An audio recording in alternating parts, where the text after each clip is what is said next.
Okay, so on Canvas for today, just to go over it really quickly, we are starting topic 3, which is called periodicity. And it's all about the periodic table and periodic trends. And so some of the stuff we're going to talk about here in the beginning today should be review because it's kind of basic introduction to the periodic table. And then the way that I kind of set up your stuff for this week, at least through Thursday, is that the notes are going to be kind of split. So when you click on the note page, there are 5 videos. We're only going to look at the first 3 today, the information for that in our notes. And that kind of includes kind of the basic setup of the periodic table, like where are the metals, non-metals, metalloids, where are all my families and groups, how is it arranged, and all that kind of stuff. The second one has to do with how does the periodic table relate to electron configurations, because we talked about in topic 2 that the electron configurations, they tell us the location of the electrons. And so it does correspond to the location of an element on the periodic table. And so we'll talk about how those things relate. And then the last one we're going to talk about today is called electron shielding. And that leads us directly into what we're going to talk about on Thursday with our first not atomic trends, our first periodic trends. And so the way that your assignment is set up is that not today, but after we finish today and Thursday, you will make sure that you've annotated your notes. And so by annotate, I mean that like when you guys turn in your note checks, it shouldn't be that just the exercises are complete. Like it should look like you did something on your notes, okay? You're not writing the notes because most of it's typed out, but there might be additional things that you might need to write in on the sides or add in. You might need to highlight or underline key terms. You might need to draw in things. You might need to, like today, when we look at the periodic table, one thing I'm going to recommend is that you color code some of the stuff that's on the periodic table example that's in your notes. So for the different groups and families. And so you should be annotating your notes kind of as you're watching the videos or as we're doing live class, whichever one or both. And then for this one, there are some exercises on page 5, the bottom of page 5. So we will get through that today. And then the other exercises are on page 9. And so that will be from the information that we cover on Thursday for the first couple of periodic trends we're going to talk about. And so once we're done with today and Thursday, you will use that Adobe Scan app that we learned about last week in order to scan all of pages 4 through 9 into one document. And then you'll upload that PDF here to submit for your note check for this week. Okay. And so that's kind of what's on Canvas for today and Thursday. And then I will switch over to the iPad now so that we can kind of go through some of the information together. Hi, Shanti. I saw you pop in. Good morning, Miss Thomas. All right, so I'm going to switch over to the iPad so we can kind of go through some of the notes together. So like I said, we're only doing the first few sections today that have to do with the basics of the periodic table. How does it relate to electron configurations and electron shielding, what we call electron shielding, which is kind of a new topic. So this is where we are in the notes. It's this one that says periodicity, SL. We're starting with the SL, and then eventually when we're done with that, we will continue on with the HL level for topic 3. So this is topic 3. So if you want to add that in your notes, because the topic numbers aren't on your note packet, but periodicity is topic 3. So the first couple pages go over sort of like the things that you should know and be able to do. So whenever it says, and your note packets are pretty much all set up like this. So it has a section that says understandings. So anything that is a bullet point under understandings, those are things that you should be able to understand. Like these are things that you should know, and you should be able to understand the information in these bullet points. Then the next one is kind of like a slightly higher level. Instead of understanding, the other one is applications and skills. So these are things that you should be able to do. And so on this one, there's only one bullet. It says the deduction of the electron configuration of an atom from the element's position on the periodic table and vice versa. Vice versa means you should be able to go the other way. That means if I give you an electron configuration, you should also be able to tell me where the element's located on the periodic table based on that. Okay. So the understandings, they're kind of like almost like memorization knowledge type things. And then the applications and skills are going to be a little bit higher level because they're going to be taking that knowledge or those understandings and then applying it and using it to do something. Okay. Under the guidance, it just has some information about some different things that you need to kind of be aware of that are specific for IB. So it tells you sort of all the different families that they're going to expect you to know: alkali metals, halogens, noble gases, transition metals, and then the lanthanoids and actinoids. So those are the specific groups and families on the periodic table that they are going to expect you to be able to sort of quickly recall, and like where they're located and what are their like properties and that kind of stuff. And then the other thing is that there are two different ways that the periodic table can be numbered. So there are 18 groups, and IB actually uses the one where it just goes straight through 1 to 18. There are no A's and B's. There's that other version where kind of all the tall columns are like 1A and 2A and 3A. And then the short columns where the noble gases are, I'm not the noble gases, the transition metals are like 3B, 4B. But we use the one where there's no A's and B's. It's just straight 1 through 18. Okay. And that's because that's what the recommendation for the from the International Union of Pure and Applied Chemistry says. So 3.2, we're not going to get to that until Thursday. That's the second part, periodic trends. So, but we will talk about the different properties here, like atomic radius, ionic radius, ionization energy, electron affinity, and electronegativity, and how they trend going across a row and going down a group. Okay. And then there's a couple other ones. We'll talk about metallic and non-metallic behavior. And then specifically across period 3, we'll look at how their acidity changes as you go across. So then you have kind of this checklist. This checklist, some of your notes have these, not all of them, because some of them they were edited more recently. And so some of the more recently edited ones have these little syllabus checklists, and this is really for you to use as you are going through the information and practicing and like prepping for your tests and all that kind of stuff. So as you go, there's all these objectives, these statements on the left side of things that you should be able to do. And so if you read the statement and you are really confident, like the first one says, outline the meaning of the terms group and period. So if you know what the terms group and period mean, and you could kind of, tell me what that means and show an example, then you might, check the box that says you're confident. If you're not really sure, then maybe it would be the middle one. You just need to review it a little bit. But if it's like you don't even remember ever hearing about this, or you're very confused about it, then it might be the last one where it's like, I need help with this. And so again, this is just for one kind of tool to help you keep track of like how you're doing as we're going through the information, so that you know maybe what you need to focus more on practicing or studying before we get to exams at the end of the topic. All right, so for today, like I said, we're doing the basics. So a lot of this is a review, just a basic intro to the periodic table. So we talked about groups and periods. Those are the terms, some of the terms we need to know. So groups are vertical columns, and periods are horizontal rows. Okay, that's the key difference. If you're going up and down, that's a group, a vertical column. If you're going left to right across a horizontal row, that would be a period. Okay, we need to know sort of what makes them distinct. And so for groups, as it says kind of in the second bullet, or sorry, the third bullet here, elements in the same group, they have the same number of electrons in the outer energy level, or the same number of valence electrons. So if I'm looking in group, let's say 16, I want to look here at group 16, where it starts with oxygen, it goes all the way down. Okay. Everything in group 16, they all have 6 valence electrons if I were to draw their Bohr model or their Lewis dot structure. Okay.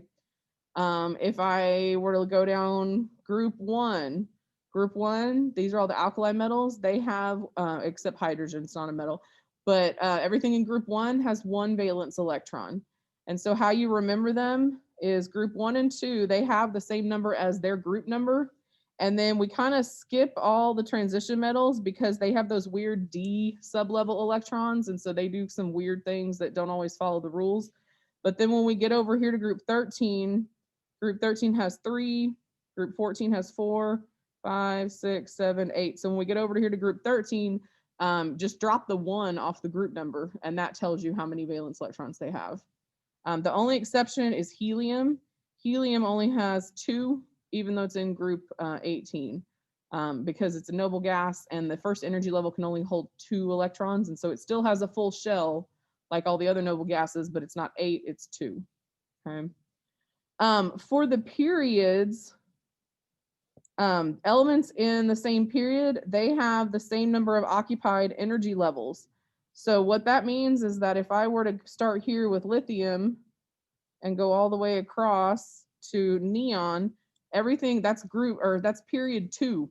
So everything in that period, if I were to draw its Bohr model, they all have 2 energy levels, okay, where I would draw electrons, 2 energy levels outside the nucleus. If I were to go across group 3, starting with sodium, and go all the way to argon, they're going to have 3 energy levels in their Bohr model, okay? So those are the properties that are sort of define, or not define, but are related to a group or a period. Elements in the same group have the same number of valence electrons. That's why they have similar reactivity. That's why we call them a family, because they behave similarly because of the number of valence electrons. And then as you go across a row, what is the same is the number of energy levels, okay? And then as you go kind of across the rows and work your way down the table,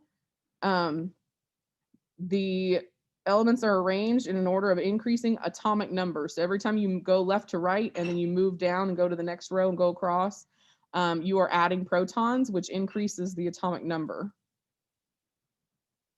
So here are the groups that you guys need to be aware of that we saw up in that summary at the guidance at the front. So group 1, we need to know like what group numbers they are, and we need to know what their name is. And then eventually we're going to learn about their properties and things like that. Okay. But what for today, what I would recommend for before you turn in your notes, I would recommend either getting some color pencils or some highlighters and sort of color coding. So like, for example, if I want to do, let me switch colors. I'm going to switch to red. So maybe I want to highlight the alkali metals in red.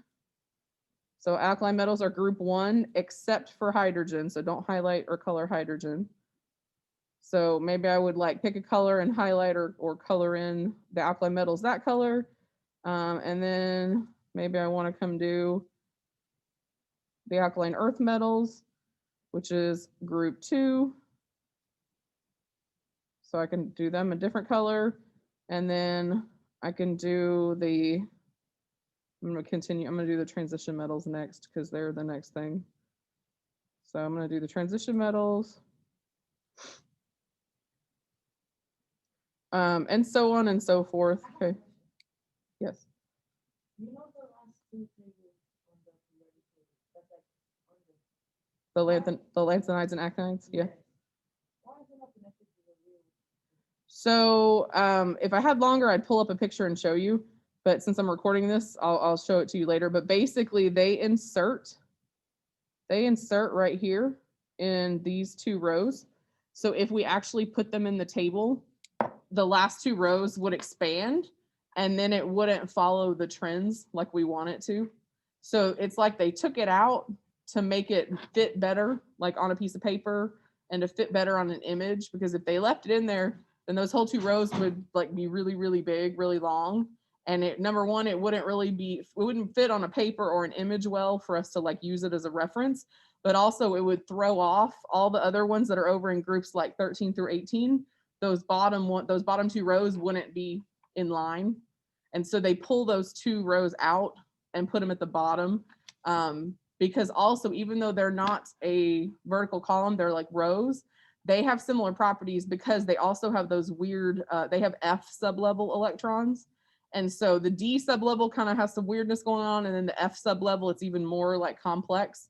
And so they actually all behave kind of similarly, even though they have different numbers of electrons. And it's because their outer shell is still the S electron. So they still have the same number of valence electrons.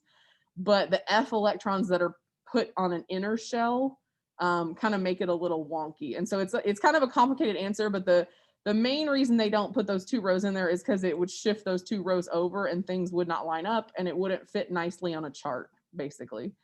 There are some people who think they should be in there and that it should look like that. And then there are some other people that actually have proposed that the periodic table should look like completely different, and we should like arrange it, and it shouldn't start with the alkali metals, like it should start with something else. And so there's actually some different like proposals where they're like, oh, we should change it and it should look like this, and it's based on whatever property.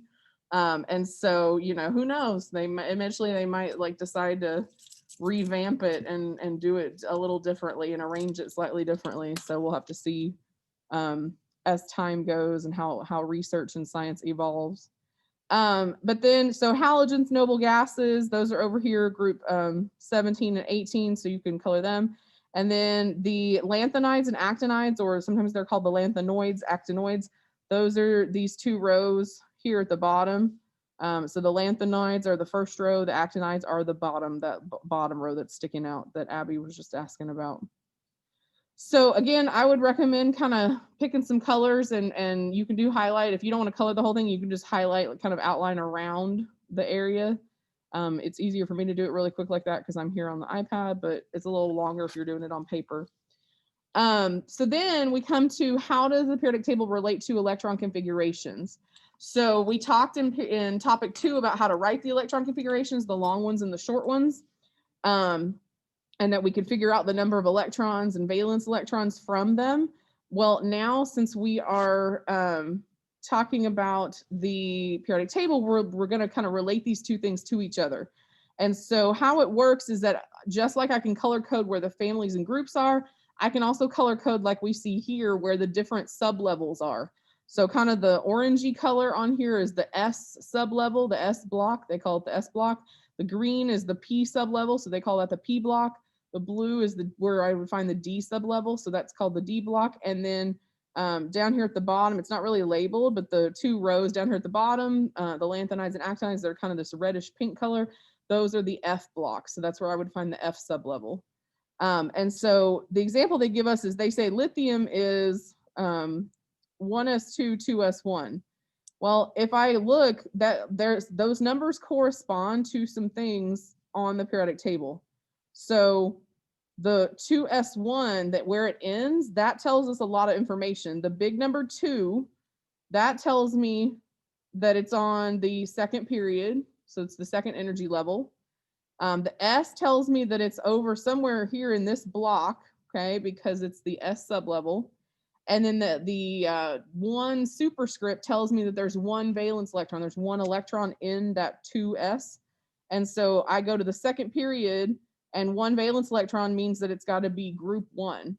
So this big number tells me the the period number, okay, because that corresponds to the number of energy levels, which is related to the period.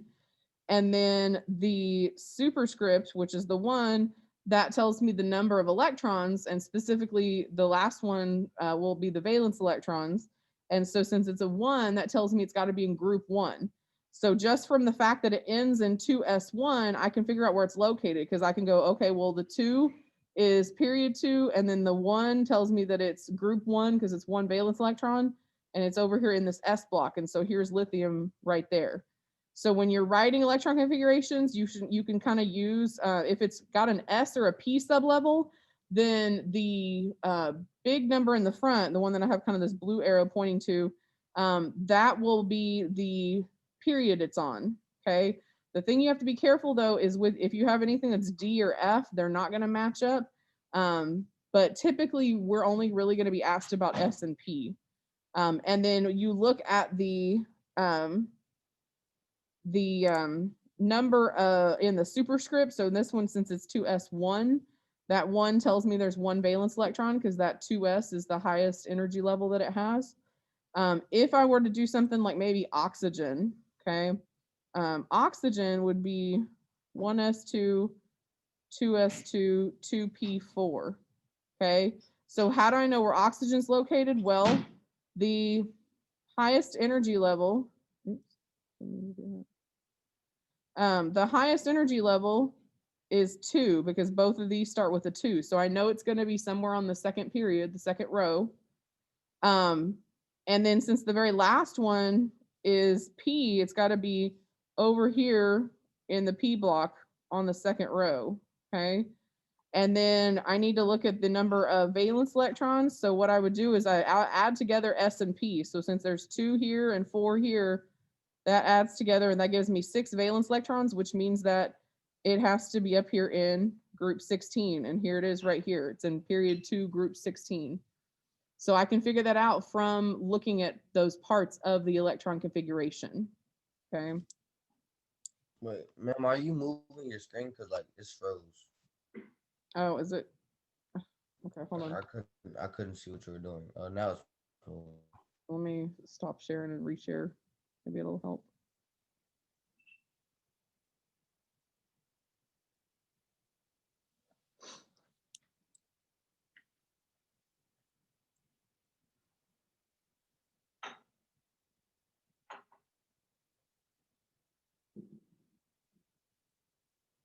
Okay, so kind of what I was saying, guys, I don't know if it froze so much that y'all didn't see anything, but basically I was saying if I wrote the electron configuration for the element oxygen, it would look like this 1s2, 2s2, 2p4. And then I can use that configuration to figure out the location of the element and identify it because it corresponds to the period and the group number. The fact that, so kind of what I highlighted in green, I highlighted the 2s. That tells me that it's going to be on the second period because the energy level corresponds to the period on the periodic table. And then if I add together the electrons that are in that second energy level, that's the 2 and the 4 that I kind of circled in red, add them together, that tells me that there are 6 valence electrons. And that means that it has to be in group 16. And so that's kind of what I circled up here, is that it has to be in group 16 and it has to be in period 2. And that's where oxygen is located right there. And it's in that P block. Okay. So if you're given a configuration, you can use it to figure out like the group, the period number, and the location of the element. If you're also told an element, you can look at its location on the periodic table, and you should be able to tell me what period it's in, what group it's in, what block it's in, like is it S, P, D, or F, and you should be able to kind of to write its configuration from that. Okay. So there's a few down here where it gives you 3 elements, kind of like I was just saying, and you're going to use their position on the periodic table to deduce or to write their electron configuration. So you can use this color-coded table up here to help you with that. And also you can look back at your notes from topic 2 for electron configurations if you need to refer back to that as well. Okay, so the last part we're going to talk about today before we finish up is called electron shielding. So this leads us into our trends that we're going to talk about on Thursday, because a lot of our trends are affected by this property of electron shielding.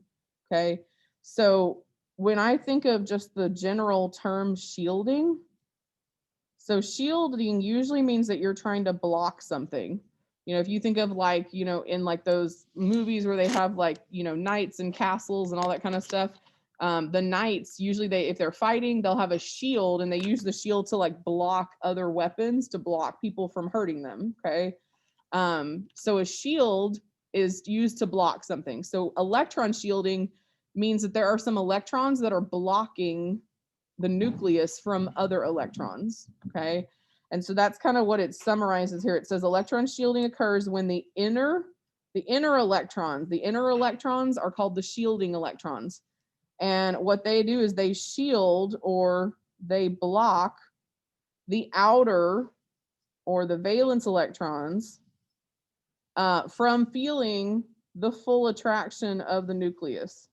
So if I look at this little visual picture down here, what is happening on here is in this Bohr model, they have labeled over here this is my valence electron, okay? And it is in the 4th energy level. If I look, this is n equals 1, n equals 2, n equals 3, and then this is n equals 4. So in this diagram, my valence electron is in the 4th energy level.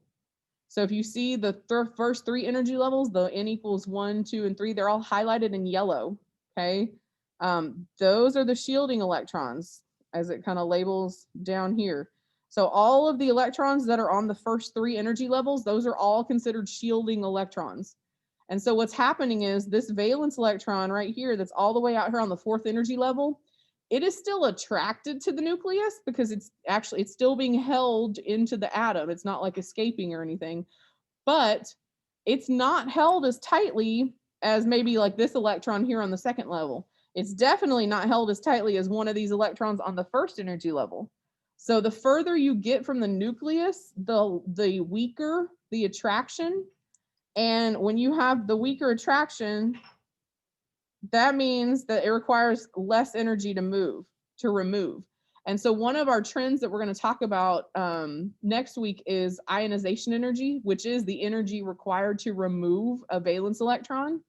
And so that is directly affected by this shielding property, because the more energy levels I have between the nucleus and my valence electron, the less energy it's going to require to remove it because it's not being held as tightly. So larger atoms that have more energy levels, they have lower ionization energies, as we're going to see when we get to that trend next week. What we need to know is, how does shielding change? So it remains constant as you go across a period left to right. And the reason for that is because the number of shielding electrons is the same across a period. So if I think about, let me go back up here to the periodic table. So let's compare like lithium and oxygen, okay? They're both in the second period. I'm going to kind of draw them right here so that we can see them. So lithium, they're both in the second period. So they both have 2 energy levels. Lithium has 2 electrons here, and then it just has 1 valence electron on that second one. Oxygen, also in the second period, so it also has 2 energy levels. First one is filled, it's got 2. The second one, though, it's going to have 6. 1, 2, 3, 4, 5, 6, because it's got 6 valence electrons. Okay, it's in group 16. So this is lithium. This is oxygen.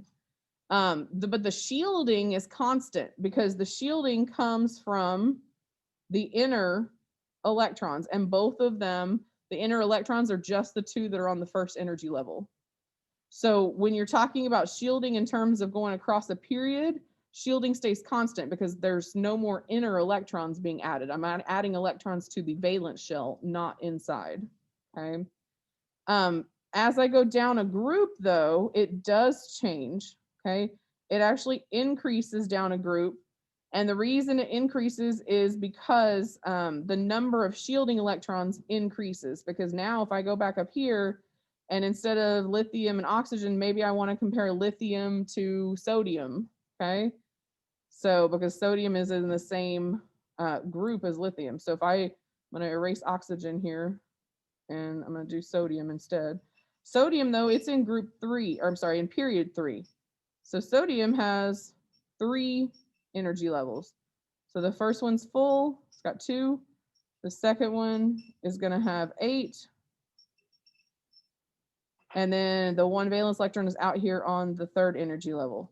So now there are more shielding electrons because it has this first energy level, but now the second energy level is also full. So those are shielding that 1 valence electron out there.